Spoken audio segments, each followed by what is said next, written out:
When you think prepper, you think of someone preparing for some type of post-apocalyptic world. Or zombies. Really? No, more like preparing for something like a nuclear fallout. Maybe not that extreme. Or something like a natural disaster, like a volcano. Bottom line is, these survivalists are prepared for anything.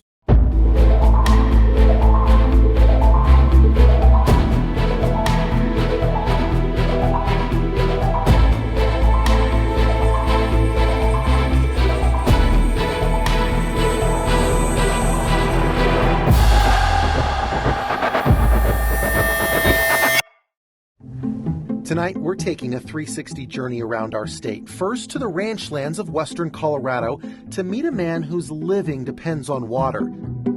Then we'll go upstream to where water is crucial for another reason. Then to the mountains to ask how cloud seeders run. Next, we'll go to one of the best experts in the country who tells us if this all really works. And we'll end downstream for this man's anti-cloud seeding perspective.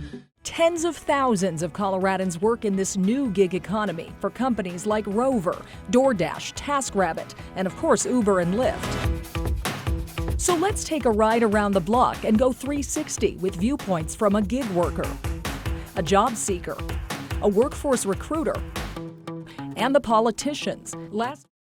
So is there something about dodgeball that's more problematic than any other sport or game?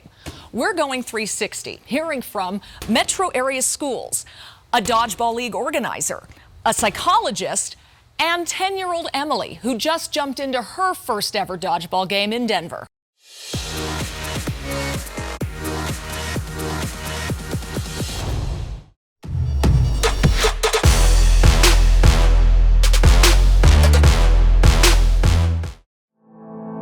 Nobody has a resume in the NFL quite like Pat Bowlen. His 1984 purchase of the Broncos made the sports page in the New York Times. They claim he bought the team for $70 million. In September, Forbes valued the Broncos at $2.65 billion, 37 times what Bowlen paid back in '84. What you're about to see is a real gun with no serial number, no background check, and no registration. We're talking about a ghost gun. But first, our 360 investigation takes apart the inner workings on the issue of ghost guns. Denver police caught in the line of fire from one of these guns. Prosecutors who can't trace these makeshift weapons. Everyone agrees there's a problem. Anyone can see it. But what is the solution? Some Colorado lawmakers want to make felony drug charges a thing of the past, a way to stop arresting away our drug problem.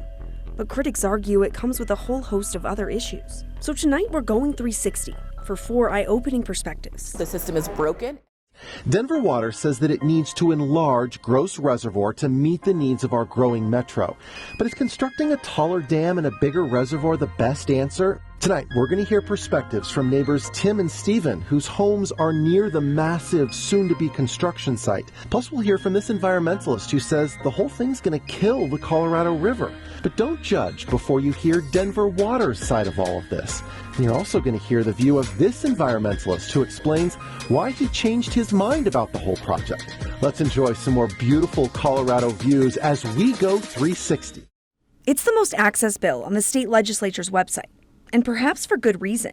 What we're talking about could change how we elect our president. Tonight we go 360 on your voice, your vote, and the moral dilemma over what our democracy should look like, starting with the lawmaker behind Colorado's National Popular Vote Bill.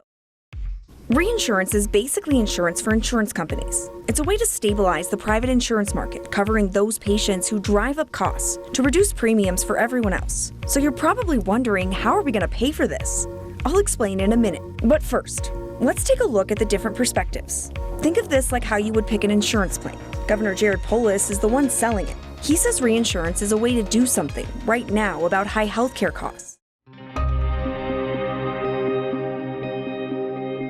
It's September 20th at 9 a.m. We're in a Douglas County Division II courtroom. I begged, talked to, can try to convince everybody to do something. After 15 months of pleading for Department of Human Services, the courts, police to do something,